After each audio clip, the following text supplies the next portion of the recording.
Good evening, everyone. Time for another silver update. Now, this is the 30-minute chart of silver provided by netdania.com. You can click on the link below. We had an interesting move today, and I've drawn out a number of lines here. The first one is sort of the long-term trend line. Not very long, just a matter of days, but it's pointing down around 1750. The next one here is one that has quite a few touch points, was violated today. You can see 1, 2, 3, 4, 5, 6, 7 touch points, and we got through that one today. Pretty strong rally, kind of a pennant formation there, and then of course this huge volume spike here. The other lines we have are resistance lines, and the reason why these lines are important, these three horizontal lines are important because they mark the points where massive volume came in. So the first big one's in here with that volume, and that's when we got dropped down to here. The next big set here, there's also a volume there that's testing the same level. Then we have two big huge volume spikes here that coincide with this drop and this drop. So that means that these lines here are going to potentially mark a reversal. Now, what I mean by that is that let's say we have the price trading back up, say right here at 1870 or something. Then that's something that can give us a potential volume bottom. And I pointed out that we want to see a spike on very, very large volume. Now, as we move out in the chart, this volume compresses. So if you get a big left shoulder volume here and a big right shoulder volume in here, then that can potentially create that bottoming formation. So we can see that sort of thing coming in here.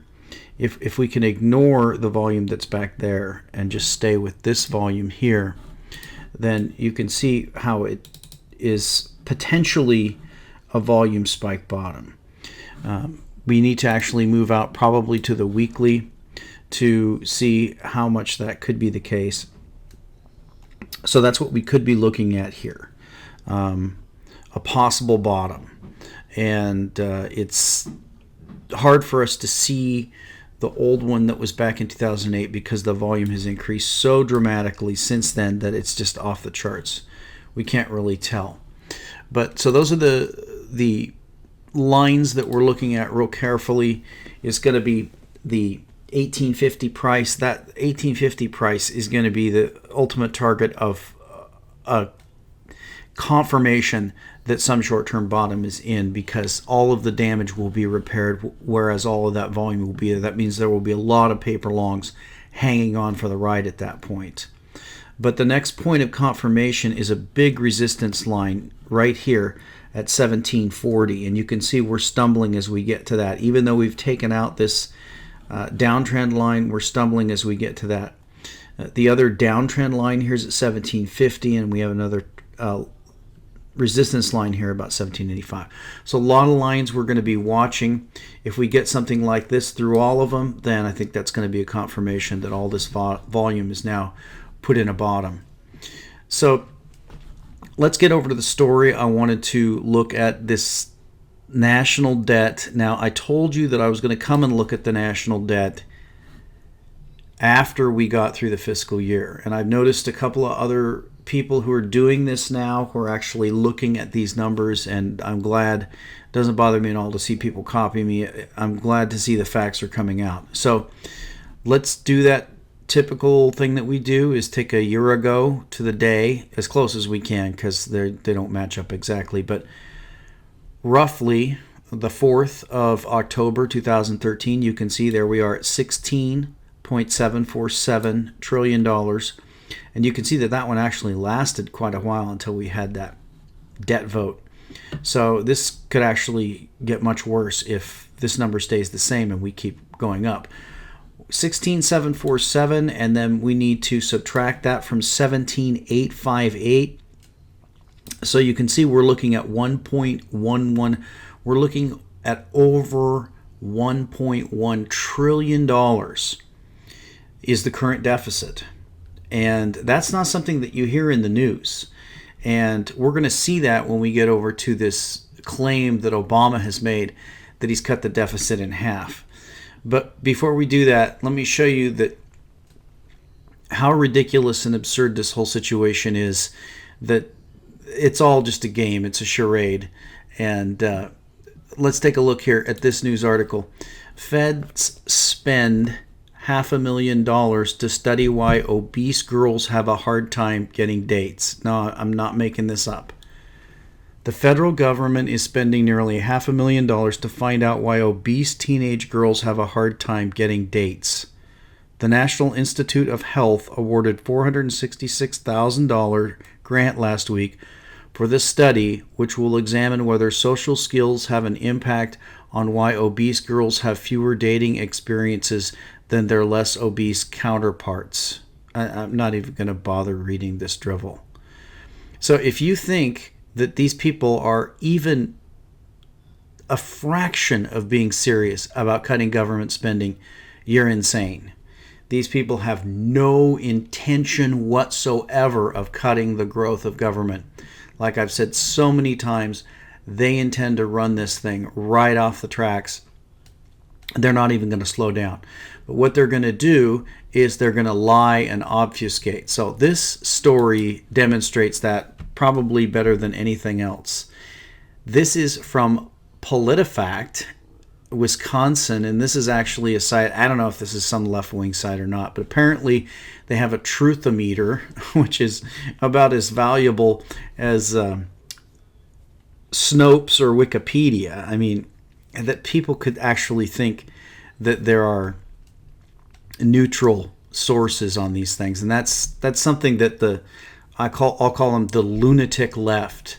They create these fake sources of information, whether it's it doesn't matter. They basically all pat each other on the back and recognize each other as authoritative, and then they proceed to lie through their teeth.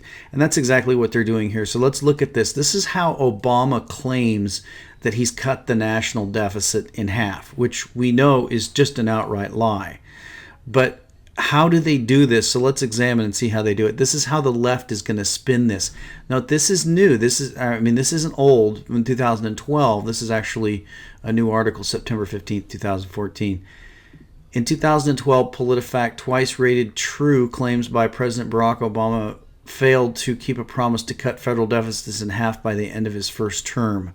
At that point, the budget gap topped $1 trillion, and Republican congressmen called out Obama because the deficit had been reduced by just 15%. But there was the president at Labor Fest 2014 in Milwaukee proclaiming, quote, "We cut our deficits by more than half." In his September 1st, 2014 speech, the president ticked off for union supporters a list of major policy decisions he contends help boost the economy and improve the government's bottom line. We can't cover all of those here, but the deficit claim grabbed our attention. Has it really been cut in half? The White House Office of Management and Budget pointed us to a chart prepared by that office in 2013 as proof of Obama's claim. It compares the yearly deficits under Obama, expressed as they often are, as a share of the nation's entire economy, which is measured by the gross domestic product. So here's the lie. This is a blatant spin, okay, because you see right here, they're quoting this deficit. They say right there, $1 trillion. They don't say anything about the percentage of the gross domestic product. But here's how we get this. So we all know, and I'm not going to go through the news stories here because I've covered this before, how the government actually went in and recalculated the GDP and added things like all kinds of crazy services and stuff that has nothing to do with the GDP. So they increased the GDP retroactively, historically. In other words, they not only changed the current figures, but they actually went back and changed the past figures. And so they recalculated GDP. So obviously, if you overstate GDP, and you can see what they're saying here. At the start of Obama's term, the chart showed the figure was 9.2%, and the latest was 4.1%. So if we're to assume that these deficits have stayed the same, they just said it was over $1 trillion, and I just showed you we're over $1 trillion. We're to believe that since then the GDP has more than doubled. Does anybody believe that? Is that just an outright lie? So this is the kind of stuff that they do. We saw that with the unemployment report. They're just the people who are now spinning these numbers have absolutely no qualms about telling bold-faced lies. The bold-faced lies are right here in the numbers. The deficit is still running at a $1.1 trillion plus rate. The GDP, in my opinion, has actually been shrinking. If actual inflation figures were used, then I would say that if you calculated with, say, shadow stats inflation figures and real GDP figures, you'd have negative growth in the economy since probably 2009, even probably before that.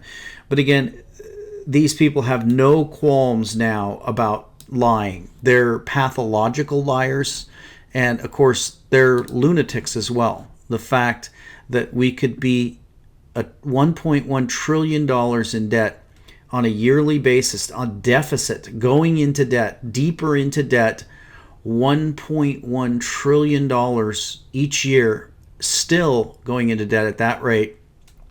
And the federal government could spend $500,000 to study why obese girls have a hard time getting dates.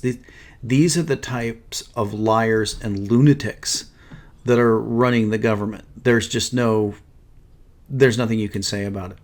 So let's get back to the silver. The big question is going to be, are we getting through this resistance here that's sitting very hard at 1730? If we hit that 1750 price, then we're pretty much through it. Certainly if we get to about 1780 and definitely $18, then that gives us the ability to put this volume and some of this volume behind us. And again, if we get up to that $18.80, $18.90, $19 price, then I'm going to be convinced at that point that this actually is going to be a bottom for quite some time. And we'll talk to you next time.